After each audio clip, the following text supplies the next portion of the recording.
여러분 안녕하십니까? NBS 뉴스 24입니다.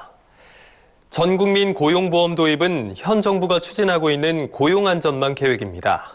농업 분야도 단계적 고용보험 도입이 검토되고 있습니다. 네, 이에 농업계에서도 고용보험 적용과 근로환경 개선에 대한 관심이 높아지고 있습니다. 농림축산식품부는 최근 토론회를 개최해 농업 분야 고용안전망 논의를 본격화했는데요. 강창호 기자가 취재했습니다. 올해부터 정부는 전국민 고용보험 로드맵을 본격 추진합니다. 단계적으로 사회 전 분야에 대한 고용 안전망을 확충하겠다는 겁니다. 이에 농림축산식품부는 최근 농업 분야 고용보험 적용 및 근로조건 개선 비대면 토론회를 개최해 전국민 고용보험 도입을 위한 농업계 의견을 수렴했습니다.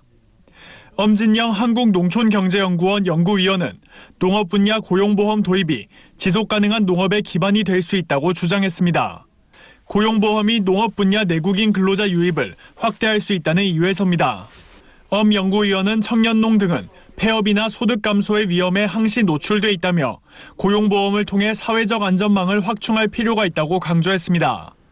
농경연의 조사에 따르면 폐업 시 생계지원 안전망을 보유한 농가는 극히 드문 것으로 나타났습니다.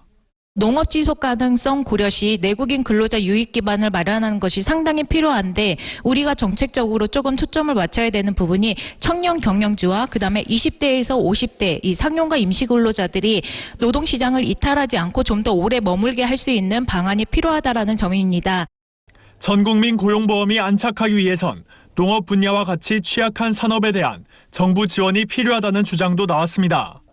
정흥준 교수는 고용이 안정된 산업군에서 납부된 고용보험 기금을 농업 등 취약 분야에 지원하는 방안 논의가 필요하다고 강조했습니다.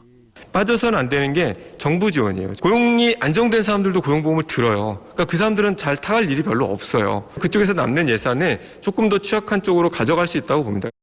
이날 토론회에선 농업 분야 근로환경 개선에 관한 논의도 이어졌습니다. 송원규 농업농민정책연구소 여름 부소장은 농업인 재해보장 제도가 개선돼야 한다고 주장했습니다. 송 부소장은 산재형 안전보험 지원을 확대해야 한다고 강조했습니다. 현재 보장 규모가 큰 농업인 안전보험 산재형 가입 의사가 높아지고 있지만 보험료 지원은 일반형에 집중되고 있어 농가 부담이 크다는 이유에서입니다.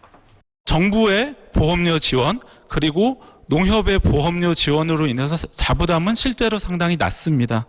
하지만 이 보험료 지원은 산재형보다 일반형에 집중되어 있습니다. 그렇다 보니까 산재형의 요구가 있는 영농 규모가 비교적 크고 젊은 층의 경우에는 보험료 부담을 상대적으로 더 크게 느끼고 있습니다.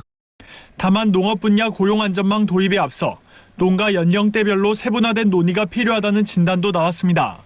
고용보험, 산재보험 등이 전격 도입될 경우 고령농 또는 5인 미만 영세 농업 경영주의 경영 부담이 가중될 수밖에 없기 때문입니다. 이미 고령화돼 있고 4인 미만의 가구에서 이 고용보험의 형태들이 과연 농가 경영에 어떻게 연결될 것인가에 대해서는 여전히 의문점이다라는 생각이 들어서 정부의 전국민 고용안전망 계획 추진이 본격화된 가운데 농업 분야 도입 방향을 두고 첨예한 논의가 전망되고 있습니다. NBS 뉴스 강창호입니다.